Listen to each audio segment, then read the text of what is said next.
Welcome back, everyone, to the deep dive. It's good to be back. Today, we're going to be diving into a question that I think has puzzled just about everyone for centuries. Yeah. And that's why some nations succeed Mm. while others fail. Yeah, it's a big one. It's a big one. A really big one. And Yeah. and I'm really excited about the material that was sent in for this episode Yeah. from the book Why Nations Fail Great book. by Darren Acemoglu and James Robinson. Yeah. I actually skimmed it a little while back. Okay. And really looking forward to going through it. Yeah, there's a lot of Yeah. really interesting examples and Yeah. case studies. And on top of that, we've got a lot of really great historical and biographical details as well. Yeah, I think those are going to be really helpful to bring these concepts to life. Yeah, because, I mean, we've all heard those kind of like basic theories Yeah. of, why some nations succeed and others don't. Right. The geographical ones. Yeah, like maybe countries near the equator are just too hot to be productive. Right, exactly. Right. Or maybe, certain cultures are just more hardworking than others. The Protestant work ethic. Yeah. Yeah. You hear that one a lot. But it's got to be more complicated than that, right? Yeah, I mean those theories, they sound plausible on the surface, Right. but when you really start to dig into history, they tend to fall apart. Yeah. That's what I'm hoping we can unpack today. Right. I'm really ready to kind of go beyond those simple explanations. Well, let's take a look at one specific example. Okay. The cities of Nogales, Arizona Okay. and Nogales, Sonora. Okay, I know where this is going. Yeah, these two cities are literally split down the middle by a fence. Right. Same geography, same climate, Yeah. but the average income on the Arizona side is 3 times higher. Hmm. And people there even live longer. Wow. So if it's not geography, then what is going on there? Well, that's exactly the question that Acemoglu and Robinson set out to answer in Why Nations Fail. Okay. And they argue that the difference lies in something called institutions. Institutions. Now, when they say institutions, they're not talking about, buildings or organizations. Right. They're talking about the rules of the game in a society, Okay. the laws, Mhm. the norms, the systems that shape how people interact Oh, okay. and make decisions. So like the unwritten rules of a board game. Yeah, exactly. Definitely. But for a whole country. Exactly. It's about the underlying structure that determines how power is distributed, Okay. how resources are allocated, and how people are incentivized to behave. I'm intrigued. Tell me more about these rules of the game. How do they actually work in practice? Well, these institutions can be broadly categorized into 2 types. Okay. Extractive and inclusive. Okay, those sound pretty self-explanatory. Yeah, let me break it down. Okay. Extractive institutions are designed to concentrate power and wealth in the hands of a small elite. Often at the expense of everyone else. A classic example of this is the Spanish conquistadors and their conquest of the Inca Empire. Oh, right. Yeah, they basically plundered the Incas. Exactly. Took all their gold, forced them into labor systems. Yeah, like the Mita. The Mita, right? It was all about extracting resources, Huh. not creating a system where everyone could thrive. Not a recipe for shared prosperity. Not at all. So if that's the extractive model, what does an inclusive institution look like? Inclusive institutions are designed to create opportunities for a wider range of people. Okay. They protect property rights, they enforce contracts fairly, Yeah. and they allow for a more level playing field in the economy. So it's about creating a system where more people have a chance to succeed, Exactly. not just the select few. Right. So are there any historical examples that really illustrate this contrast? Absolutely. Let's look at early Jamestown, Virginia. Okay, Jamestown, the first English settlement in America. That's right. I mean, weren't they also looking to exploit resources? They were. But things unfolded very differently there. Okay. Initially, the Jamestown colonists tried to set up a rigid extractive system, attempting to exploit both the native people and their fellow colonists. So they were aiming for that same conquistador-style approach? They were, but it backfired spectacularly. How so? Their attempts to enforce forced labor and strict control ultimately failed. Okay, They faced starvation conflict with Native Americans, right. internal strife. So basically everything that could go wrong did go wrong. Pretty much, they realized that to survive, they needed a different approach. So what did they do? Did they just pack up and go home? No, they were forced to shift gears Okay. and adopt more inclusive institutions. Interesting. They implemented the headright system, which gave settlers land ownership, Okay. creating a powerful incentive for people to work hard and invest in the colony. Hmm. They also established a General Assembly, allowing for more representative decision-making. So necessity became the mother of invention in a way. You could say that? They had to become more inclusive just to survive. Right. That's a pretty striking contrast to the extractive model we were just talking about. It is. But how does this all tie back to this idea of why some nations fail? Well, inclusive institutions create the conditions for innovation to flourish. Okay. Think about the patent system in the United States. Okay. It protected the rights of inventors like Thomas Edison, Right. allowing them to profit from their creations. Mm. This system encouraged people to come up with new ideas, knowing they could benefit from their ingenuity. That makes sense. I mean, why bother investing all that time and energy into creating something new Right. if someone can just come along and steal your idea? Exactly. You need those safeguards in place for innovation to take off. Okay, I see a point. And this leads to a crucial concept in economics: creative destruction. Creative destruction. It's the idea that new technologies and ideas constantly replace old ones. Oh, right. I've heard that term before, Yeah. like how the iPhone basically made flip phones obsolete. But wouldn't creative destruction be a threat to the elites in power under an extractive system? You're absolutely right. Elites in extractive systems often resist creative destruction because it threatens their power and wealth. Right, because they benefit from maintaining the status quo. Exactly. Even if it means stifling innovation and hindering progress. So it's like a self-fulfilling prophecy. Yeah, you see that. Extractive systems discourage innovation, which keeps them in power, but ultimately it keeps their nation from advancing. Yeah, exactly. They get stuck in this vicious cycle. Are there any historical examples of this vicious cycle playing out? Oh, there are many, but let's look at the Kingdom of Congo in Africa. Okay. They had early contact with Europe. They even developed literacy. Mm. But their rulers created an extractive system centered around the slave trade. Oh, wow. They concentrated wealth and power among a select few. Okay. And instead of investing in education or technology, they focused on exploiting their own people. So instead of using their contact with Europe to advance, they kind of got trapped in this exploitative system. Exactly. And ultimately, it led to their decline.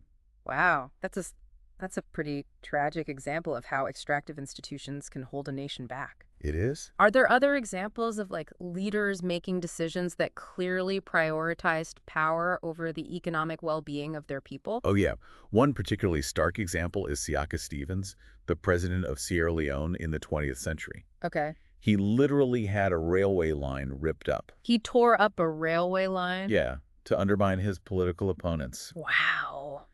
even though it severely hampered the country's economic development. That seems incredibly short-sighted. It was a blatant example of prioritizing power over prosperity. So it's almost like he was deliberately sabotaging his own country's future, In a way, he was. just to maintain his grip on power. Exactly. Okay, so we've talked about these broad concepts of extractive and inclusive institutions, but to really understand how these patterns play out, I think we need to look at some key turning points in history. I agree. So where should we start? Well, let's go back to Europe in the 14th century. Okay, the 14th century. And this might seem like a random jump, Okay, but bear with me. all right, I'm all ears. Okay, so what happened in 14th century Europe? Well, the Black Death. Exactly. A devastating plague that wiped out like a huge chunk of the population. Nearly half. Yeah, that's a pretty grim chapter in history. It is. What does a plague have to do with institutions and economic development? It might seem unrelated, Yeah. but the Black Death had a profound impact on the social and economic structures of Europe. Okay. At the time, Europe was dominated by a feudal system, Right. which was highly extractive. Okay. Lords held vast amounts of land, Okay. and peasants were tied to that land, working for the lord in exchange for protection. Right. And, a meager livelihood. So how did the Black Death disrupt that system? Well, the massive loss of life led to a labor shortage. Okay. Suddenly, the peasants who survived had more bargaining power. They could demand better wages Okay. and working conditions from the lords. Who desperately needed them to work the land. Exactly. So tragedy created an unexpected opportunity for the peasantry to gain some leverage. Precisely, the Black Death shook up the established order and created a window of opportunity for change. So in some parts of Europe, this led to the weakening of the feudal system and the emergence of more inclusive labor arrangements. That's right. Wow, I never thought about the Black Death in that context. It's a fascinating example. Yeah, so a plague that devastated Europe actually helped plant the seeds for a more inclusive system. It did. That's a fascinating twist. It highlights how even seemingly unrelated events can have unintended consequences, Right. sometimes paving the way for profound social and economic shifts. So are there any other examples of these kinds of shifts? Well, speaking of shifts, there's another major turning point we need to examine. Okay. The opening of Atlantic trade routes in the 15th century. Okay. The age of exploration. Exactly. That certainly changed the world in many ways. It did. But how did it relate to the development of institutions? The opening of Atlantic trade routes created enormous opportunities for wealth creation. Okay. But the impact of this new wealth varied drastically depending on a nation's existing institutions. Okay, let me guess. Extractive institutions probably didn't handle this new wealth very well. You nailed it. Okay. In places like Spain, the ruling elite used their power to monopolize trade, hoarding the profits Okay. and enriching themselves. So it was basically the conquistador playbook on a larger scale, Exactly. They saw the New World as a source of riches to be plundered. just as they had plundered the Inca Empire. Precisely. But in England, things unfolded differently. They did. I'm guessing England had a more inclusive system in place? They were on a path toward greater inclusivity. And this new wealth from Atlantic trade further empowered a broader segment of society. So instead of the wealth being hoarded by a small elite, it was more widely distributed. Yeah. And that created more opportunities for innovation and growth. Exactly. Okay, that makes sense. And this growing economic power led to greater demands for political rights, Okay. setting the stage for a truly pivotal event. Okay, I'm intrigued. What was that? The Glorious Revolution of 1688. Ah, the Glorious Revolution. That's the one. Yeah, where Parliament took power from the monarchy. Exactly. It wasn't just a change in leadership. It was a fundamental shift in the balance of power. Okay, so instead of a king ruling by decree, you had a system where more people had a say in how the country was run. Precisely. That sounds like a pretty big deal. It was. But how did this revolution impact England's economic trajectory? The consequences were profound. Right. Parliament prioritized protecting property rights, promoting innovation, and investing in public goods like infrastructure. All of which are crucial for economic growth. It's exactly. Okay. For example, they improved roads and canals, Okay. facilitating trade and communication. And they established a more reliable system of courts Okay. to enforce contracts, reducing risk for businesses and individuals. So they were creating a system where people felt more secure Yeah. investing their time and energy Right. and resources, knowing that their efforts would be protected by law Exactly. and supported by a stable government. That's the idea. So that makes sense why England eventually became so dominant It does. during the Industrial Revolution. Yeah. But I'm sure it wasn't all smooth sailing, right? Of course not. I mean, were there any examples of that kind of pushback even after the Glorious Revolution? Yeah, even under seemingly inclusive institutions, there can be pushback Okay. and attempts to maintain or regain power. Are there any examples of that? Take the story of William Cadogan, William Cadogan. a powerful general who, despite the emphasis on property rights, Okay. built a lavish estate by encroaching on the lands of his neighbors. Wait, so even after a revolution that was supposed to protect property rights, Yeah. you still had powerful figures trying to bend the rules in their favor. It shows that the journey toward inclusivity is rarely straightforward. Right. Cadogan was part of the Whig Party, Okay. which had initially championed inclusive institutions. Okay. But they sometimes went too far in pursuit of their own interests, leading to resistance from groups like the Blacks. The Blacks, who were they? They were a group that defended traditional land rights and customs. Oh, okay. They pushed back against what they saw as the Whigs' overreach. So even under a system designed to be inclusive, there's a constant need for vigilance, Absolutely. a willingness to challenge those who abuse their power. That's right. So it's a reminder that inclusivity isn't something you achieve once and for all. Right. It requires ongoing effort, checks and balances, Yeah. a constant push to make sure that the system is serving the interests of everyone, Exactly. It's an ongoing process. not just the select few. Right. This tension between extractive and inclusive forces is something we see throughout history, even to this day. It's a constant struggle. Yeah. And it's a reminder that institutions are constantly evolving, being shaped by the actions of individuals and groups. Okay, so we've covered a lot of ground already. Yeah. We've seen how extractive institutions can stifle progress, Yeah. while inclusive institutions can unleash it. Right. We've seen how historical events, both tragic and transformative, can disrupt the status quo, create opportunities for change. That's right. But before we go any further, I want to pause and ask, why should you, the listener, care about all of this? That's a great question. I mean, why should we delve into the complexities of history and institutions? Well, understanding these patterns helps us make sense of the world today. Okay. It helps us understand why some nations struggle with poverty, corruption, instability, while others seem to flourish. So it's like having a decoder ring for the news. Suddenly all those headlines about political turmoil, economic crises, social unrest start to make more sense. It gives you a framework for understanding these complex issues. So it's not just about understanding the past. No. It's about using that knowledge to make sense of the present. Absolutely. Even to shape the future. That's the goal. Okay, I'm starting to see how this all connects. It would? But I'm also realizing that we've only scratched the surface of this topic. There's so much more to explore. There is.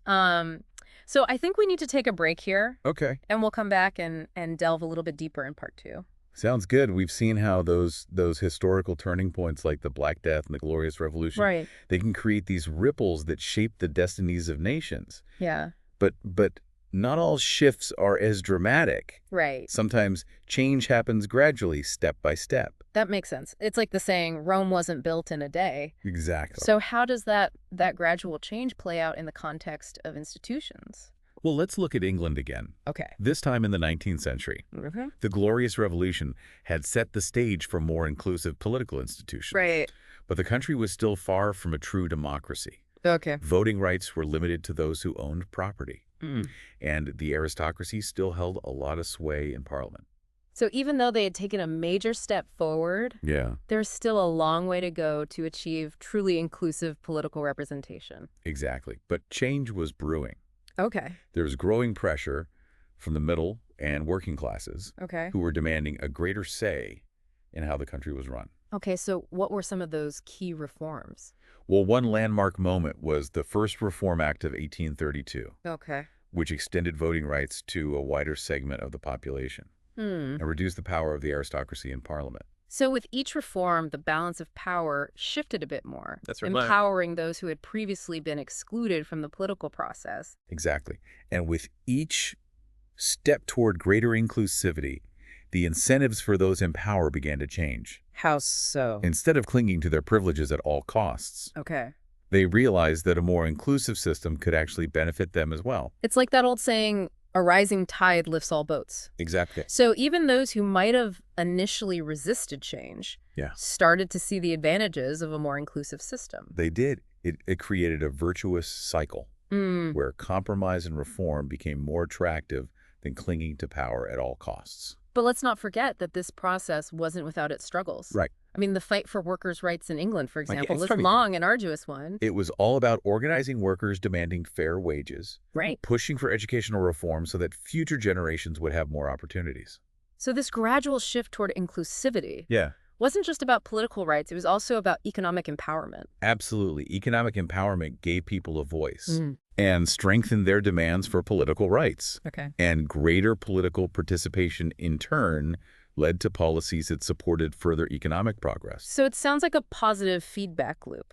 You could say that. Inclusive political institutions lead to greater economic opportunities, Right. which in turn empower people to demand more inclusive political institutions. Exactly. It's a virtuous cycle. But I have to ask, what about those countries that seem stuck in a cycle of extraction and poverty? Yeah. Is there any hope for them? That's the challenge that keeps many of us up at night. Yeah. And it's a complex one with no easy answers. Right. But we can learn from those countries that have managed to break out of the vicious cycle, Okay. even if their journeys were long and arduous.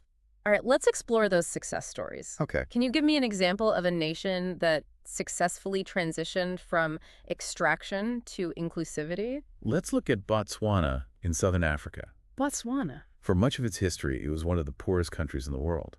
But after gaining independence in 1966, Okay. they took a dramatically different path. So what set Botswana apart? What did they do differently? One factor was that they inherited a legacy of relatively inclusive tribal institutions Okay. that had somehow survived British colonialism.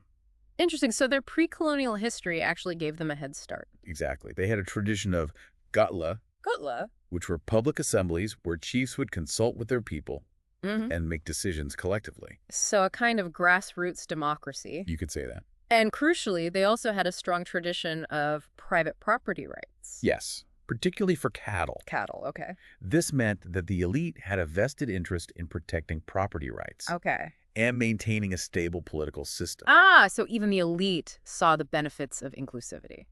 Exactly. Yeah. And this foundation, combined with wise leadership, Okay. set the stage for their remarkable post-independence success. They invested heavily in education, Okay. built a strong and transparent government, and even managed their diamond wealth in a way that benefited the entire nation. So Botswana shows that even a country with limited resources can achieve prosperity when inclusive institutions take root. It's a shining example of what's possible. Okay, but Botswana's success wasn't just about luck or good leadership, right? No, it was also about recognizing and building upon their existing institutional heritage. Mm-hmm. And that's a crucial lesson for other countries seeking to break free from the grip of extractive institutions. What do you mean? They need to look to their own history, Okay. identify those elements of inclusivity Okay. that might have been suppressed or forgotten, Mm-hmm. and find ways to revive and strengthen them. So it's about rediscovering and adapting those traditions of inclusivity Yeah, that might already exist within a society's DNA. exactly. It's about recognizing that the path toward inclusive institutions Right. isn't a one-size-fits-all model. Okay. It requires understanding a nation's unique history, culture, and social dynamics, and finding ways to leverage those elements that can support a more just and prosperous future. That's a hopeful thought. It is. But let's be honest, not every country has Botswana's good fortune. Yeah. Many nations are burdened by legacies of colonialism, war, Yeah. or deeply entrenched extractive systems. Right. How do we even begin to address those challenges? That's where things get even more complicated. Right. And honestly, there are no easy answers or guaranteed solutions. Right. But we can learn from those societies Okay. that have managed to navigate those treacherous waters, Okay. even if their journeys were long and arduous. All right, give me an example. Who else has managed to overcome a difficult past Okay. and build a more inclusive society? Let's look at the United States in the 20th century. The United States. Specifically the South? Wait, the South? Yeah, Wasn't that the region built on slavery and racial oppression? exactly. And even after the Civil War and the abolition of slavery, Okay. the South remained deeply extractive. Jim Crow laws enforced segregation disenfranchisement, kept black people from voting, Right. and the economic system was rigged to benefit a white elite. So how did they break free from that vicious cycle? It was a long and difficult struggle, Okay. fueled by the courage and determination of the civil rights movement, but it also involved strategic alliances, Okay. legal challenges, and even a shift in economic conditions that made the old extractive system less viable. Okay. Break that down for me. How did all those pieces come together? Let's start with the civil rights movement. Okay. Think of figures like Martin Luther King Jr., Rosa Parks, John Lewis, Right. who risked their lives to challenge segregation and demand equal rights. Their nonviolent protests, boycotts, and marches. Okay. They galvanized public opinion, Right. exposed the brutality of the Jim Crow system, and forced the nation to confront its own hypocrisy. That's powerful. But it wasn't just about protests, right? No, it was also about legal challenges. Okay. Think of the NAACP, which fought tirelessly in the courts to dismantle segregation and secure voting rights. Their landmark victory in Brown v. Board of Education in 1954 Right. declared school segregation unconstitutional, a major turning point in the struggle for equality. So activism on the ground combined with legal strategy in the courts. Exactly. And alongside these efforts, economic forces were also at play. Okay. How so? The mechanization of agriculture reduced the South's dependence on cheap labor, making the old plantation system less profitable. Okay. And the Great Migration, Right. which saw millions of black people move north in search of opportunities, further weakened the South's extractive economy. So the economic foundations of the old system were crumbling, Yeah. even as the fight for civil rights was gaining momentum. Precisely, and this created a window of opportunity for change. Okay. The federal government, under pressure from the civil rights movement, and recognizing the shifting economic landscape, finally took decisive action. Okay. The Civil Rights Act of 1964 and the Voting Rights Act of 1965 outlawed discrimination and guaranteed equal voting rights. So it was a combination of grassroots activism, legal victories, economic shifts, and federal intervention that finally broke the South's vicious cycle. It was a long and messy process, full of setbacks and resistance. Yeah. But it shows that even deeply entrenched systems of extraction can be transformed when a broad coalition of forces comes together to demand change. Okay. And the U.S. still has work to do when it comes to inclusivity. Absolutely. But the progress made during the civil rights era demonstrates that change is possible. It's not inevitable, right, but it is possible. Okay, so we've seen how critical junctures, gradual reforms, and even social movements can create the conditions for greater inclusivity. Right. But let's get real. Okay. There are still plenty of places in the world where extractive institutions seem to be holding strong. Sadly, that's true. And it's tempting to look at those situations and feel overwhelmed by the scale of the challenge. I think we've all felt that sense of despair at some point.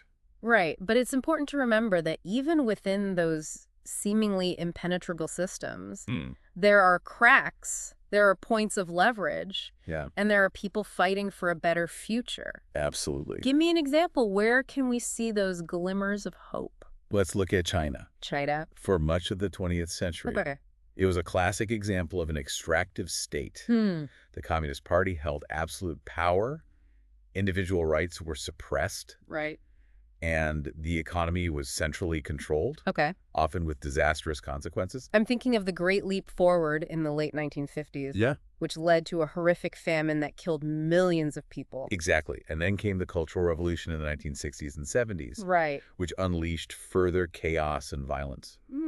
These were stark examples of the human cost of extractive institutions. So how did China manage to become the economic powerhouse it is today? After Mao Zedong's death in 1976, a new leadership emerged, led by Deng Xiaoping. Deng Xiaoping. And they recognized the failures of the old system and began a gradual but profound shift toward more market-oriented economic policies.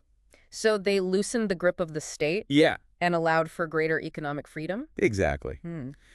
They introduced the household responsibility system in agriculture.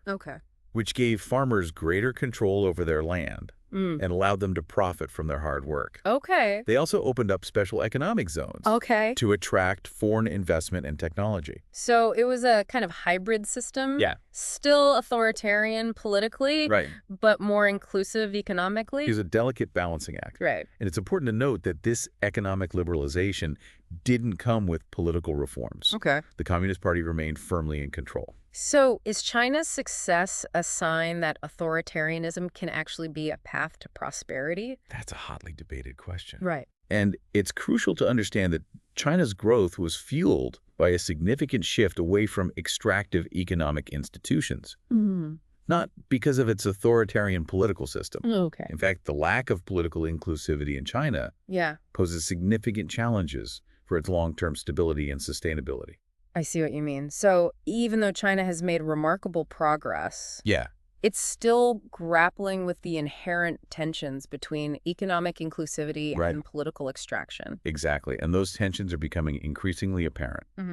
There's growing inequality, environmental degradation, social unrest, all signs that the current system isn't sustainable in the long run. So what's the takeaway here? Is China a success story or a cautionary tale? It's a bit of both. It shows that even under authoritarian rule, a shift toward more inclusive economic institutions can unlock tremendous potential. But it also highlights the importance of political inclusivity for long-term stability and equitable growth. That makes sense. So as we wrap up this part of our deep dive, what are the key lessons you want our listeners to take away? The most important message is that institutions matter. They matter profoundly. They shape incentives, determine opportunities, and ultimately create the conditions for either prosperity or poverty. And that these institutions aren't fixed or predetermined, right? Exactly. They're the product of human choices, historical forces, and ongoing power struggles. And that means that we have the power to change them, even if that process is complex and challenging. So even in the face of seemingly insurmountable obstacles. Yeah. There's always hope for a more just and prosperous world. Absolutely. And understanding how institutions work, both the good and the bad, is the first step toward building that better future. Okay, now you sent in some material about how to actually do that, Yeah. about how we can promote inclusivity and make a difference. You're right, I did send in some material about making a difference. Okay. We've talked about the power of institutions Yeah. and how they shape the destinies of nations. Right. But what can we as individuals actually do to promote inclusivity? That's a great question. It can feel so big. Yeah. Like, where do we even begin? Well, I think it starts with recognizing that we're not just passive observers in this process. Okay. We have agency. Okay. We have a voice. Yeah. And we can make choices Right. that ripple outward. So let's break that down. Okay. What are some concrete actions that we can take Mhm. in our own lives Yeah. to kind of promote these ideas? Well, first and foremost, I think we need to educate ourselves. Okay. Reading books like Why Nations Fail is a great start. But it's also about staying informed about current events, Okay. understanding different perspectives, and challenging our own assumptions. So it's not enough to just read a book and call it a day. Right. We need to be actively engaged with the world around us. Exactly. Right. And that engagement can take many forms. Okay. It could be supporting organizations that are working to promote education, Okay. economic empowerment, or human rights. Okay. It could be volunteering in your community, mentoring young people, Okay. or advocating for policies that create a more level playing field. So even small actions Yeah. can contribute to a larger movement for change? Absolutely. Every little bit counts. Okay.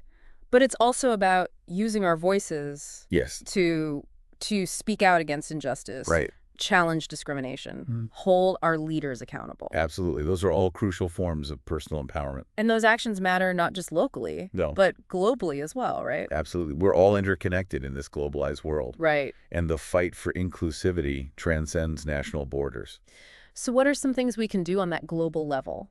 Well, supporting fair trade practices, Sure.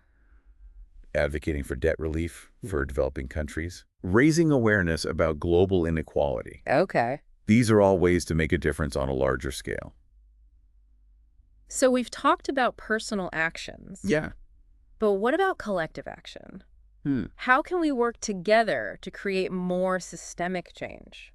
That's where things get even more challenging, Right. but also more impactful. Oh. It's about building movements, forming alliances, Okay. and demanding change from those in power. So it's about organizing, Yeah, mobilizing, and putting pressure on those who hold the reins of power. exactly. And it's about working across borders, Okay. supporting those fighting for inclusivity in other countries, and recognizing that the struggle for justice is interconnected. So a victory for human rights in one part of the world Yeah, can inspire and embolden absolutely. those fighting for similar rights in another. It can have a ripple effect. So it's a global fight that Yeah. requires global solidarity. It does. But it's also about changing the narrative, right? It's about challenging those simplistic explanations for inequality, what we talked about earlier, promoting the importance of institutions, highlighting those success stories Right. that show that a better world is possible. Exactly. It's not just about changing policies. It's about changing minds. So it's about shifting the entire conversation. It is. And that starts with each and every one of us. Right. By talking about these issues, by sharing what we've learned, Yeah. by challenging outdated assumptions. We can help create a world where inclusivity is not just an aspiration, Right. but a reality. That's the goal. That's a powerful thought. So as we wrap up this deep dive, Yeah. what's the one key takeaway you want our listeners to remember? Institutions matter. Okay. They matter profoundly. They shape our lives, our opportunities, and the future of our world, Okay. but they're not set in stone. Right. They can be changed. And we all have a role to play in that process. Well, this has been an incredibly eye-opening journey. Yeah, it has. Thank you for guiding us through this My pleasure. complex and fascinating topic. It's a big one. It is. And to our listeners out there, we encourage you to continue exploring these ideas. Yes. Read more, engage in your communities, and be a voice for a more just and prosperous world. We can all make a difference. Because together we can make a difference. Thanks for joining us on the Deep Dive.